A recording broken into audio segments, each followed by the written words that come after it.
Good evening. There we go. No.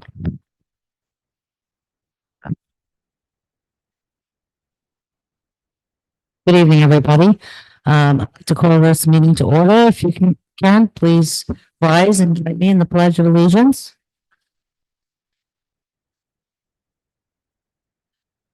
To the flag of the United States of America and to the republic for which it stands, one nation, under God, indivisible, with liberty and justice for all. Okay, now we'll do the roll call. Jose? Jose Cabrera, and in the back we have Carrie Nelson, and on Zoom we have Scarlett Canley. And I'm Rob Robinson. Elizabeth Accomando. Carrie, do we have anybody else watching online? Well, welcome. Can you hear us okay? Oh, okay. All right. Well, thank you for attending. We appreciate it. This will be posted on the website. So anybody that might want to see it after, please feel free to visit the website.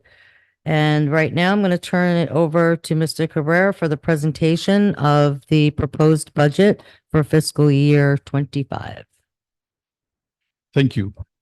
Good evening, everyone. This is the public hearing for the Indian Trail Improvement District fiscal year 2025 budget.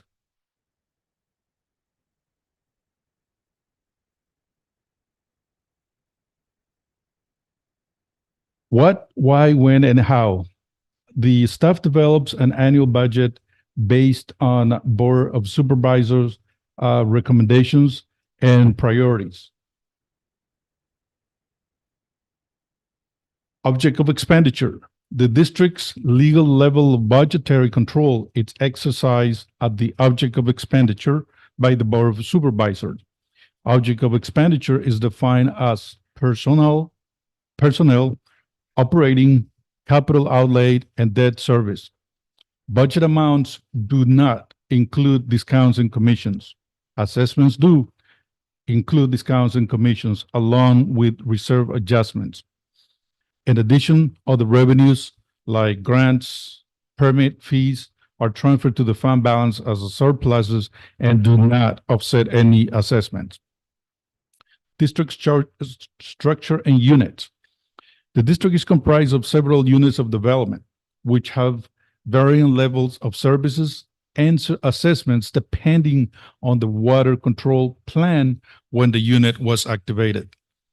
Currently, there are 22 units that the district assessed.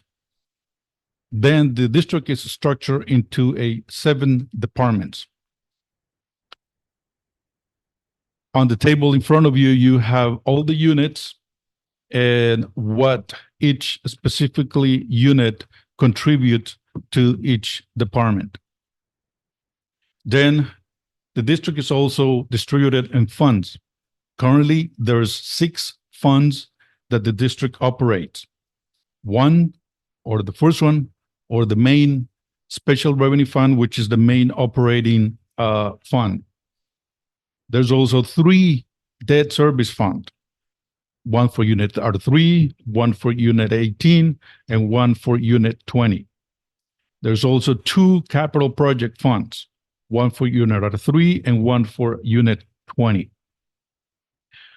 Budget approval procedure. There's a budget workshop which took place a week ago. Staff provides the board a budget recommendation and also receives input from the board members to develop the final budget. Step 2, there's a public hearing, which we're having today. Step 3, there's a final public meeting when the board had the opportunity to adopt the assessment rates, the final budget, and the organizational chart. State of the district. The district receives revenue by assessments which are based on per acre calculations. Assessments are not ad valorem taxes. like county and other municipalities who uses the millage and is based on the value of the property. Fund balance.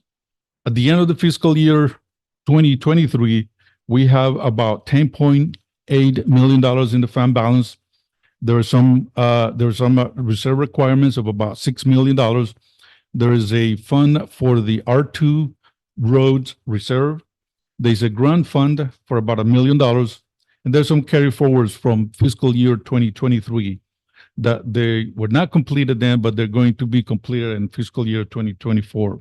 The bottom line, we have about $1.47 million on unrestricted fund balance. The graph in front of you shows throughout the years, past 10, 11 years, where the revenue, where the expenses, and the fund balance status has been. On fiscal year 2019, there was an increase in services requirements through the community.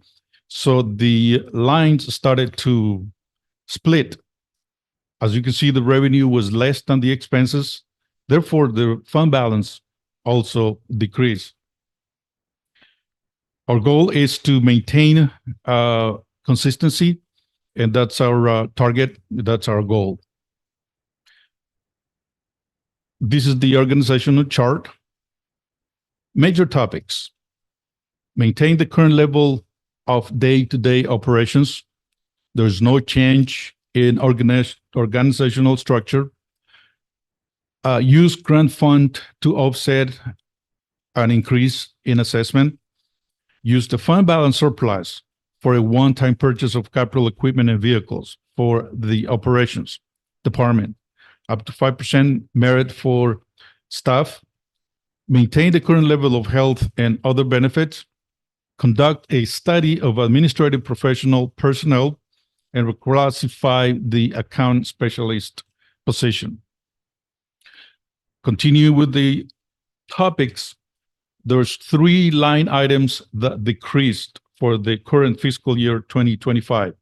Litigation, we're only budgeting $100,000, which is a $400,000 difference. In fiscal year 2024, we budgeted $500,000. For short-term rentals, we budget almost $500,000 in fiscal year 2024. This year is going to be only $200,000 because the district has been able to purchase equipment and vehicles. Workers' comp, there's about $61,000 in savings. And the big one, it's the capital expenditures. There's a decrease of about $443,000.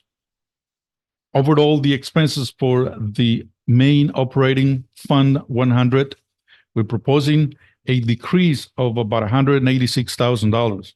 The total budget for fiscal year 2025, it's $19,819,438 versus the fiscal year 2024 of $20,005,334. Personnel. There's municipalities around us that they gave a merit of 5% in addition to a COLA adjustment between 5 and 6%. The district in last year only provided 3% merit.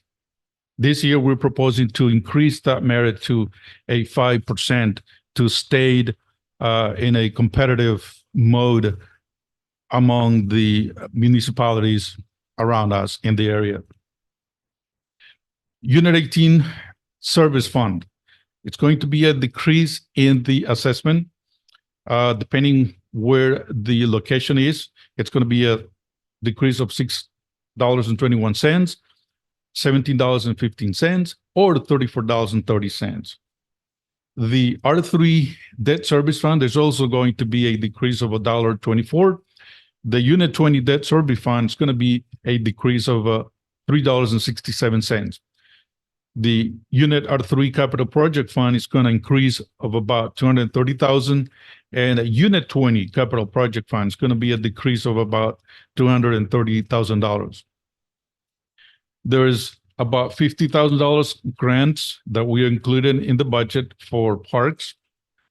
There's about $430,208 for grants for the operations. For pumps and canals, there's about $812,000. Moving on to capital improvement projects, non-grants. For the administration, there's a $30,000 capital improvements, non-grants. For parks, there's $175,000. Moving on to operations, there's $1,245,000 to purchase equipment and vehicles. For the M1 basin, there's a total of $430,000. There's 2 pumps rebuilt. There's a generator replacement. This is the total budget for the district. This includes all the funds. It's about $25,732,256. There's going to be 2 options that the staff is recommending the board. Option 1, decrease the unit of assessment for Fund 100 and use $1.2 million from the fund balance surplus, and also use $230,208 from the grant fund balance to a total of $1,475,208. What this is going to equate is a decrease in assessment of about $70 for most of the units, and for Unit 6 and Unit 12, it's going to be about $152. Option 2. The option 2 is maintain the same level of assessment. That means there's going to be no increase. It's going to be a 0 increase. And yes, and then use $230,208 for a grant for the temple and hall, and also use the fund balance surplus to buy the equipment and the vehicles for the department. This is going to create a contingency fund of $1.2 million if we don't increase the assessments. So those are the 2 options. I'm going to repeat the number 2 to just clarify that the $230,208, we're going to put it back into the grant fund, and then we're going to create the contingency fund of $1.2 million and just keep it as a surplus and the fund balance, and it can be used at a later date. And that concludes my presentation, and we're open for any questions. Thank you very much. I appreciate that. Sure. Carrie, do we have any comments from the person that's online? Would they like? No comments? I'm sorry? No comments. Okay. All right. So seeing that there is no public comment, is there anything you wanted to add, Rob, or was there? No, it's very thorough. We're looking to get our recommendation from the board next week on May 1st. We'll go from there. Thank you very much. And all my questions have been answered already. Good. So I appreciate that. And I guess we'll move on to proof of notice. Scarlett. You're muted, Scarlett. Hi. So let me ask you, how do we do the proof of notice since there's nobody here? We don't have to make a motion, right? No, the proof, it was duly noted in the Palm Beach Post, so. Okay, so we're going to just receive and file then. Yep. Okay, very good. Thank you very much, and enjoy the conference. Thank you. All right, this meeting is adjourned. Thank you, gentlemen. Appreciate it. Thank you.